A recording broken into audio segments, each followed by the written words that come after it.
السلام علیکم ورحمۃ اللہ وبرکاتہ۔ ناظرین، آپ کو میں آج کے زمانے میں جو ہم لوگ کرتے رہتے ہیں، ہمیشہ اس کو ہم لوگ گناہ نہیں سمجھتے اور ایک دوسرے کے اوپر ظلم کرتے رہتے ہیں۔ ظلم کے بارے میں کہ ظلم اگر کسی نے کسی کے اوپر ظلم کیا ہوگا، اللہ تبارک و تعالیٰ کل قیامت کے دن بہت بڑی سزا دے گا اس کو۔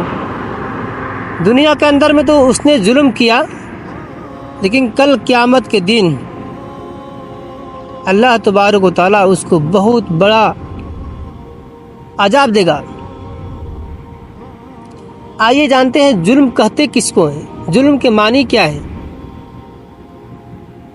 ظلم ایک عربک ورڈ ہے جس کے معنی ہوتے ہیں کسی کو اس کے حق سے ناحق کر دینا، یعنی کوئی آدمی ایک عہدے کے لائق ہے اور اس عہدے پر قائم ہے، اس عہدے سے اٹھا کر کے اس کو الگ کر دینا، دوسری جگہ پر رکھ دینا، اس کے معنی ہوتے ہیں ظلم۔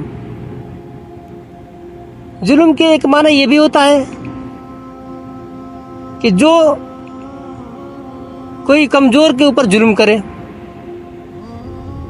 اس کو پریشان کرے، اس کے حق کو مار لے، کسی کی زمین کو ہڑپ لے، کسی کو ناحق مارے پیٹے، اس کو بولتے ہیں ظلم۔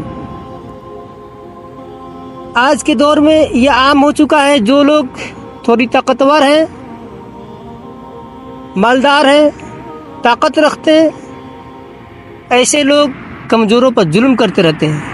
ان کو اللہ کا خوف نہیں ہوتا، ڈر نہیں ہوتا کہ ایک دن ان کو مرنا ہے اور کل قیامت کے دن ان کو جواب دینا ہے، قبر کے اندر جواب دینا ہے۔ ان کو اس کا خوف ڈر نہیں ہے۔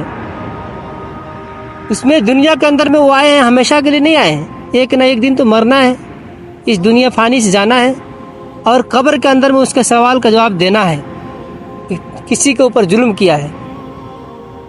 یہ جان لیجئے کہ اگر آپ نے کسی کے ایک بالشت زمین کو بھی ہڑپا ہوا ہے تو کل قیامت کے دن اس کو 7 زمین کے طوق کو پہنایا جائے گا۔ اب جانتے ہیں ایک بالشت بھی اگر کسی نے زمین کو ہڑپا ہوگا، کسی کا ناحق ظلم کر کے ہڑپا ہوگا، تو کل قیامت کے دن اس کو 7 زمین کے طوق کو پہنایا جائے گا، یعنی اتنے وزن اس کے اوپر ڈالا جائے گا۔ جانتے ہیں؟ اس لیے میرے بھائی، جو لوگ ظلم کا اپنا پیشہ بنائے ہوئے ہیں، غریبوں پر، مسکینوں پر، اپنے سے کمزوروں پر ظلم کرتے رہتے ہیں، وہ اپنے ظلم کرنے سے باز آ جائیں، ورنہ کل قیامت کے دن تمام کے تمام نیکیاں برباد ہو جائیں گی۔ جو آدمی جو ظلم کیا ہوگا اس کی ساری نیکیاں اس کو دینی پڑیں گی اور وہ بعد میں خالی ہو جائے گا، خالی ہاتھ ہو جائے گا۔ اس کے بعد اللہ تبارک و تعالیٰ اس کو جہنم میں داخل کر دے گا۔ اس لیے میرے بھائی، مرنے سے پہلے ان ساری گناہوں سے توبہ کر لیں اور پاک صاف ہو جائیں، ان لوگوں سے معافی مانگ لیں جن لوگوں پر ظلم کیا ہے، نہیں تو کل قیامت کے دن اور قبر کے اندر میں اندھیری کوٹری میں آپ سے جب پوچھا جائے گا آپ کے کرتوت کے بارے میں، آپ کے ظلم کے بارے میں اگر پوچھا جائے گا تو آپ کیا جواب دیں گے؟ میرے بھائی، اس دنیا کی تھوڑی سی تکلیف کو ہم برداشت نہیں کر سکتے، تو مرنے کے بعد ہماری جو تکلیفیں ہوں گی، ہمارا جو اللہ تعالیٰ کا عذاب ہوگا، اس کو کیسے برداشت کریں گے؟ اس کے بارے میں آپ نے سوچا ہے؟ نہیں سوچا۔ ظلم پر ظلم کیے جا رہے ہیں، ایک دوسرے پر ظلم کیے جا رہے ہیں، گناہ پر گناہ کیے جا رہے ہیں، گناہ کو گناہ نہیں سمجھ رہے ہیں، تو کل قیامت کے دن آپ کو اس کے بارے میں جواب دینا پڑے گا۔ اس لیے مرنے سے پہلے آپ اس کی تیاریاں کر لیں، ان سے بچیں، ان گناہوں سے بچیں۔